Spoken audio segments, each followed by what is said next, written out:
Je fais souvent ce rêve étrange. Non, pas celui de Verlaine. Je me retrouve sur une scène, si on peut appeler ça comme ça, tout seul, en face d'une centaine de personnes à qui je parle et qui me regardent. Je leur parle pas réellement, c'est indirect, mais c'est comme s'ils étaient en face de moi et que des milliers d'yeux m'observaient. Et plus je parle, plus je me mets à paniquer, comme un mix entre un sentiment de frustration et d'impatience. Puis je me rends compte d'un coup que je suis seul dans la salle.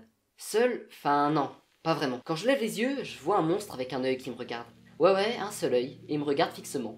Et là, je me rends compte que ce n'était qu'un rêve. Et qu'est-ce que je fais quand ça m'arrive? Bah, j'essaie de me réveiller. Comment? Bah, comme toute personne normale ferait. Je saute.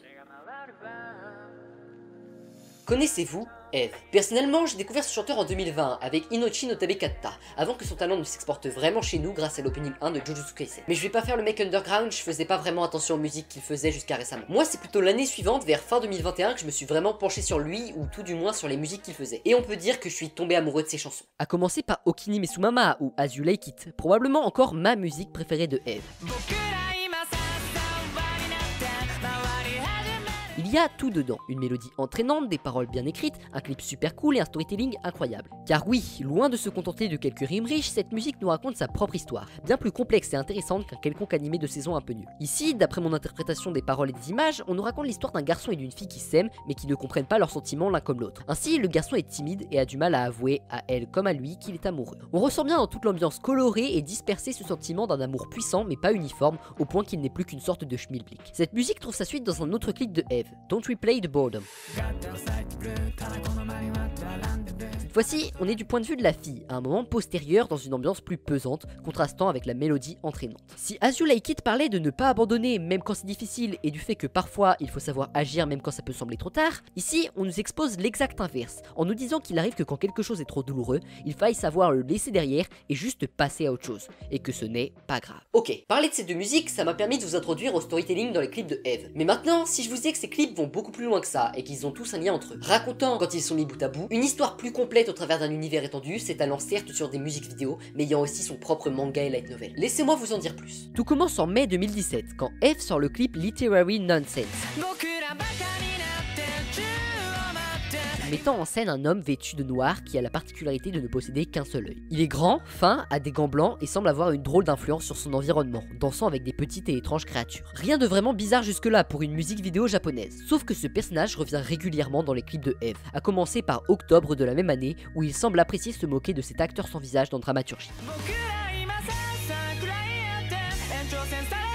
Puis, même quand il n'est pas là, sa présence se fait ressentir au travers des étranges créatures. Cet homme, si on peut l'appeler comme tel, c'est Hitotsume, littéralement le cyclope. Et ces petits monstres, ce sont les ombres, les alter ego, ou peu importe leur nom. Tout ça pour dire qu'ils sont la représentation de l'esprit d'une personne et ont un pouvoir qui va avec la personnalité de leur propriétaire. Ainsi, dans une majorité des clips de cet artiste, on peut apercevoir ces monstres se balader par-ci par-là. Pour en revenir à l'histoire de Hitotsume, d'après le light novel Inochi no Tabekata, il y a plusieurs années, il eut fait la rencontre d'un certain petit garçon, Otogiri Tobi. Encore âgé de 5 ans à l'époque, celui-ci venait de perdre son frère, qui est au passage le protagoniste du clip Tokyo Ghetto, après qu'il ait disparu au terme d'une course-poursuite avec un groupe d'hommes armés de pistolets. Lors de cette rencontre, Hitotsume donna un sac au petit Tobi. Mais ce sac, loin d'être normal, était en fait l'une de ses fameuses ombres. Puis il disparut comme s'il n'avait jamais été là. C'est ainsi que Tobi décida de partir à la recherche à la fois de son frère, mais aussi de cet étrange personnage à un œil. C'est cette recherche qui nous est racontée dans les clips Comment dévorer la vie et Fight Song.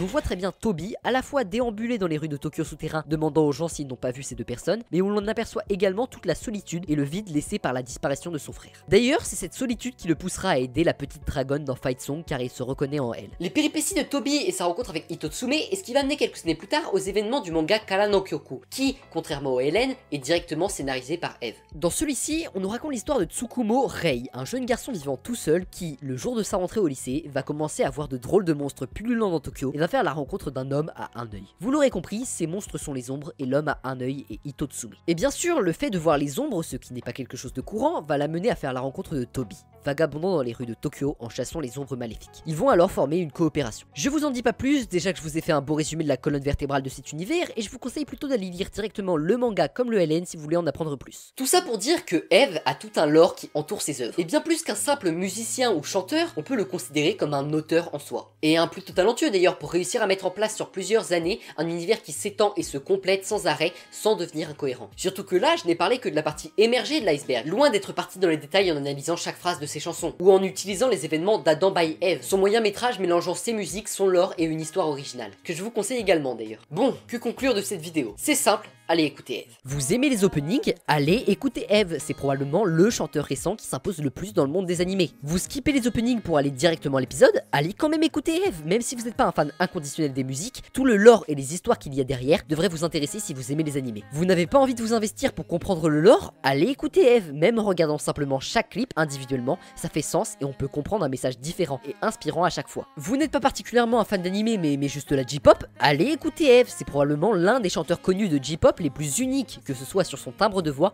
ou la particularité de ses mélodies. Vous écoutez déjà Eve, retournez-y et faites l'effort de faire plus que l'écouter, de le comprendre. Et vous vous rendrez compte pourquoi Eve est plus qu'un chanteur d'opening.